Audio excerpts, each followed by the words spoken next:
എല്ലാവർക്കും നമസ്കാരം. 14-ാം ശതകത്തിൻ്റെ അന്ത്യത്തിലുണ്ടായ കാവ്യമാണ് ഉണ്ണിയാടി ചരിതം. ദാമോദര ചാക്യാറാണ് ഇത് എഴുതിയത്. കവി കഥാപാത്രമായി വരുന്ന കാവ്യം കൂടിയാണ് ഉണ്ണിയാടി. Doctor P K. നാരായണപിള്ളയാണ് ഉണ്ണിയാടി ചരിതം കണ്ടെത്തി പ്രസിദ്ധീകരിച്ചത്. കേരള ചരിത്രത്തെക്കുറിച്ച് പരാമർശിക്കുന്ന കാവ്യമാണ് ഇത്. ലീലാതിലകത്തിൻ്റെ രചനയ്ക്ക് മുമ്പാണ് ഉണ്ണിയാടി ചരിതത്തിൻ്റെ രചന എന്ന് നമുക്ക് പറയാം. കാരണം തെളിവായിട്ട് ലീലാതിലകത്തിൽ നിന്നും ഉണ്ണിയാടി ചരിതത്തിലെ ആയില കർണ്യതാം എന്ന് ആരംഭിക്കുന്ന ശ്ലോകം ഉദ്ധരിച്ചതായി കാണപ്പെടുന്നുണ്ട്. കോടനാട് ഭരിച്ചിരുന്ന ഇരവികേരളവർമ്മൻ്റെയും ചെറുകര കുട്ടത്തിയുടെയും മകളായിരുന്നു ഉണ്ണിയാടി. ദാമോദര ചാക്യാര് ഇരവികേരളവർമ്മന്റെ സദസ്യനായിരുന്നു. ഉണ്ണിയാടിക്ക് 12 വയസ്സുള്ളപ്പോഴാണ് ഉണ്ണിയാടി ചരിതം ഇദ്ദേഹം രചിക്കുന്നത്. ഇരവികേരളവർമ്മനും ചെറുകര കുട്ടത്തിക്കും മക്കളില്ലായിരുന്നു. അവരങ്ങനെ കണ്ടിയൂർ ശിവക്ഷേത്രത്തില് 12 വർഷം ഭജനം പാർത്തു. അങ്ങനെ 14-ാം കൊല്ലത്തിലാണ് ഉണ്ണിയാടി രചിക്കുന്നത്. അപ്പം കണ്ടിയൂർ ശിവക്ഷേത്രത്തിന്റെ വർണ്ണന ഉണ്ണിയാടി ചരിതത്തിൽ കാണാൻ കഴിയുന്നുണ്ട്. അതുപോലെ തന്നെ മഹോദയപുരത്തെ രാമവർമ്മനാണ് ഉണ്ണിയാടിയുടെ ഭർത്താവ്. ഇദ്ദേഹം പിൽക്കാലത്ത് പെരുമ്പടപ്പ് സ്വരൂപത്തിന്റെ രാജാവായി മാറി. അപ്പൊ പെരുമ്പടപ്പ് സ്വരൂപത്തെക്കുറിച്ചും ഇതിൽ പരാമർശിക്കുന്നുണ്ട്. അങ്ങനെ കേരള ചരിത്രത്തെ മുഴുവനായിട്ട് കേരള ചരിത്രത്തിന്റെ പരാമർശമുള്ള ഒരു കാവ്യം കൂടിയാണ് ഉണ്ണിയാടി ചരിതം. ഉണ്ണിയാടി ചരിതത്തിന്റെ ഇതിവൃത്തം എന്ന് പറയുന്നത്, ഒരു ദിവസം ഉണ്ണിയാടി തൻ്റെ വീട്ടിലിരുന്ന് ഒരു പാട്ട് പാടുകയാണ്. അപ്പം രാഗതരളിതമായ ഈ ഗാനം ചന്ദ്രൻ കേൾക്കാനിടയാകുന്നു. അപ്സര സംഭവങ്ങൾ എന്നാണ് ദേവദാസികളെ പറയുന്നത്. അപ്പൊ ഉണ്ണിയാടി ഒരു ദേവദാസിയാണ്. നൃത്തത്തിലും പാട്ടിലും ഒക്കെ വളരെയധികം കഴിവുള്ളവളും സുന്ദരിയുമാണ് ഉണ്ണിയാടി.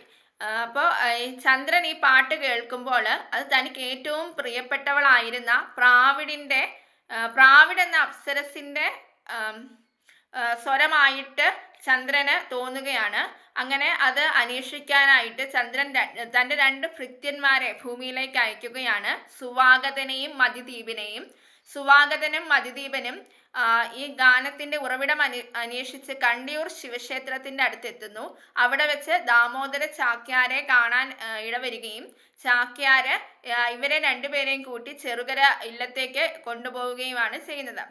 അവിടെ വെച്ച് ഉണ്ണിയാടിയെ ആപാദചൂഡം വർണ്ണിക്കുന്നതായിട്ട് കാണാം.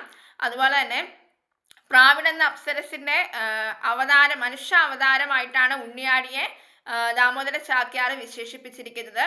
ഉണ്ണിയച്ചി ചരിതത്തിലും ഉണ്ണിച്ചിരുദേവി ചരിതത്തിലും കാണപ്പെടുന്നത് പോലെ തന്നെ ഈ ഉണ്ണിയാടി ചരിതത്തിലും ഉണ്ണിയാടിയുടെ വീടിന്റെ മുന്നിൽ, അതായത് ചെറുകര വീടിന്റെ മുന്നിലായിട്ട് വർത്തക പ്രമാണികളും മണിപ്രവാള കവികളും ചെട്ടിമാരും ഒക്കെ ഇങ്ങനെ ഉണ്ണിയാടിയെ കാണാനായിട്ട് കാത്തുകെട്ടി കിടക്കുന്നതായിട്ട് കാണാൻ സാധിക്കുന്നുണ്ട്. ദണ്ഡകം പ്രത്യക്ഷപ്പെടുന്ന ആദ്യ ചമ്പു കാവ്യമാണ് ഉണ്ണിയാടി ചരിതം. ദണ്ഡകം എന്ന് പറയുന്നത് സാധാരണയായി ദണ്ഡകം ആട്ടക്കഥകളിലും ചമ്പുക്കളിലുമാണ് കാണപ്പെടുന്നത്. സംസ്കൃത വൃത്തശാസ്ത്രം അനുസരിച്ച് ഒരു വരിയില് 26 അക്ഷരത്തിൽ കൂടുതൽ കാണപ്പെടുന്നതിനെയാണ് ദണ്ഡകം എന്ന് പറയുന്നത്. ദണ്ഡകം പ്രത്യക്ഷപ്പെടുന്ന ആദ്യത്തെ ചമ്പു കാവ്യമാണ് ഉണ്ണിയാടി ചരിതം. താരാതാന്ത രുചിതാരാൻ നിറഞ്ഞ മഹിതാരാമവാടികളിൽ എങ്ങും എന്നുള്ളതാണ് ഉണ്ണിയാടി ചരിതത്തിലെ ദണ്ഡകം.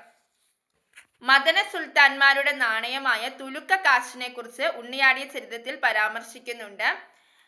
ശ്രീപർവം അങ്ങാടിയെ കുറിച്ചുള്ള വർണ്ണന ഉണ്ണിയാടി ചരിതത്തിൽ കാണാം.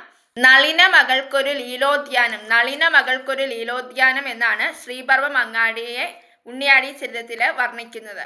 ദാമോദര അഭിധാനോ ഭാരതാചാര്യ എന്ന പ്രയോഗത്തിൽ നിന്നും കൃതിയിൽ കവിയായ ദാമോദര ചാക്യാരെ വർണ്ണിക്കുന്നതായിട്ട് കാണാൻ സാധിക്കും.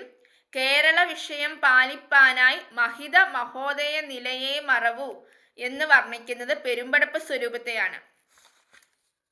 കേരളത്തെ വർണ്ണിക്കുന്നതിനായി മലനാട് അതിലേറ്റവും മനോജ്ഞം മലർമാതിനൊരു കേളി നൃത്തരംഗം മലയാദ്രിയിൽ നിന്റു മല്ലി മലരിൽ ചെന്നുഴലിന്റെ മാരുധാഠ്യം എന്ന് വർണ്ണിക്കുന്നത് കേരളത്തെ, മലനാടിനെ വർണ്ണിക്കുന്നതാണ്. മഹോദയപുര വർണ്ണന ഉണ്ണിയാടി ചരിതത്തിലുണ്ട്. അമലജല പൂരിത ഹസ്തനപുരത്തൊടു അമര നദിയന്റെ പോൽ ചൂർണിമേവിൻറ്റിടം. ചൂർണി എന്നുള്ളത് പെരിയാറിനെയാണ് വിശേഷിപ്പിച്ചിരിക്കുന്നത്. മറ്റം പ്രദേശത്തിന്റെ വർണ്ണനയും കണ്ടയൂർ ശിവക്ഷേത്രത്തിന്റെ വർണ്ണനയും ഉണ്ണിയാടി ചരിതത്തിൽ കാണാം. കറ്റവാർ കുഴലിമാർ തരുണരോടിടകലർന്ന അത്തലന്റി കളിച്ചൻ പേർചേർവിടം തറ്റുടുത്തിളയ പെൺകൊടികൾ വട്ടത്തിൽ നിന്നൊത്തിച്ചകൾ പാടിയാടി കളിക്കിൻറിടം. ചിറ്റിളം കിളികൾ മല്ലാരിയിൽ ചേർത്തുറ്റ ചിവനന്റെ നാമം ജപിക്കിൻറിടം. ഇവിടെ ചിവനൻ എന്ന് ഉദ്ദേശിക്കുന്നത് കണ്ടിയൂർ ശിവക്ഷേത്രത്തിലെ ശിവനെയാണ്. അതുപോലെ തന്നെ മറ്റം പ്രദേശത്തിന്റെ വർണ്ണനയും വളരെ പ്രധാനപ്പെട്ടതാണ്. നാടകത്തെക്കുറിച്ചുള്ള സൂചനയും ഉണ്ണിയാടി ചരിതത്തിൽ കാണാൻ സാധിക്കും. നാടകമാടിനേവം നടികുലം എന്ന വരികളിലൂടെ നാടകത്തെ സൂചിപ്പിക്കുന്നതായിട്ട് കാണാം. അപ്പോൾ ശ്രദ്ധിക്കുക, കേരളത്തിന്റെ ചരിത്രത്തെക്കുറിച്ചും കണ്ടിയൂർ ശിവക്ഷേത്രത്തെക്കുറിച്ചും മറ്റം പ്രദേശത്തെക്കുറിച്ച്, പെരുമ്പടപ്പ് സ്വരൂപത്തെക്കുറിച്ച്, അതുപോലെ തന്നെ ശ്രീപർവം അങ്ങാടി, മദന സുൽത്താൻമാരുടെ നാണയമായ തുലുക്കക്കാശ്, പെരിയാറിനെ ചൂർണി എന്ന് വിശേഷിപ്പിക്കുന്ന ഇതെല്ലാം ഉണ്ണിയാടി ചരിതത്തിലാണ് കടന്നു വരുന്നത്. ദാമോദര ചാക്യാരാണ് ഇത് എഴുതിയത്. ഡോക്ടർ PK നാരായണപിള്ളയാണ് കണ്ടെത്തി പ്രസിദ്ധീകരിച്ചത്. 14-ാം ശതകത്തിന്റെ അന്ത്യത്തിലാണ് ഇതിന്റെ രചന.